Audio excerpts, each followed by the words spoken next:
This video is sponsored by Linner.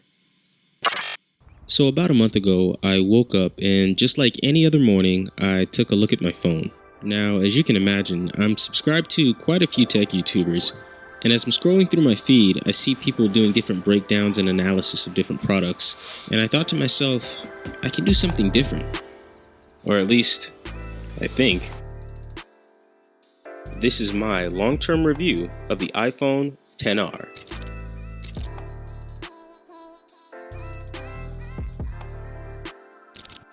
Now, I might get criticized for saying this, but I honestly don't think that you can take full advantage of an iPhone without fully immersing yourself into the Apple ecosystem.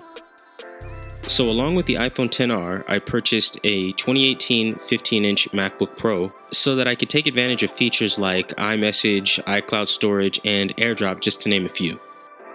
And to top it all off, I got a pair of AirPods, and yes, 2 years later, they still look just as ridiculous. I mean, I can't believe I'm saying this, but for this review, I really did go full Apple. And to get us started, of course, there's rain. Who cares about audio, right? Like, whatever. So to get started, I really do feel like this is the iPhone for everyone.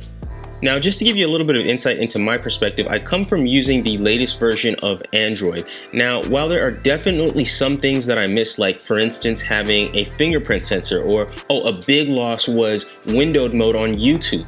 Why can't we do that on iOS? And also, I was a little bit apprehensive of going to a gesture exclusive OS with the iPhone XR. But I have to admit, all of those drawbacks really, for me personally, are made null by the ease of use.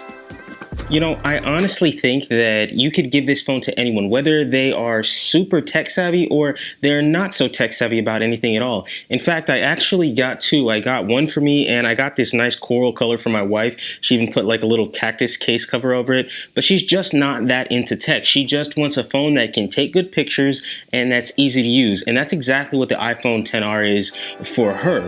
But now for me, as someone who's a tech enthusiast, things like battery life matter to me. I work very long shifts, 12 hours that typically extend closer to like 13 or 14 hour shifts. And I'm on my feet all the time. I don't really have a lot of time to charge my phone. But I rely on my phone to set alarms and just other various things throughout my day. So it literally comes down to a matter of saving lives because I work in a hospital. So if a phone doesn't have good battery life, it's simply a no-go. And that's just not the case with the iPhone XR. And being a creative, one of the things that I always like to test out is the camera. So this is the front-facing camera. I've got no mic hooked up to it. I'm just walking, so this is how it would be if I were one of those tacky vloggers and I would do a transition like this.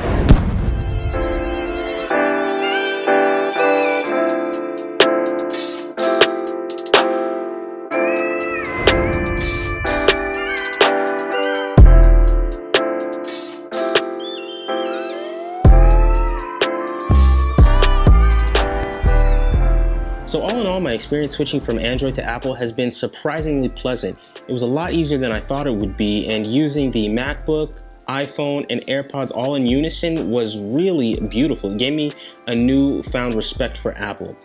Now, one of the things that was slightly irritating though was using AirPods all the time. They don't really fit in my ears super well. I love the connectivity and the convenience of them, so I found myself using them more often than not. But when I sat down and used my MacBook, I wanted something a little bit more. So that's where our sponsor for today comes in. And our sponsor once again is Linner.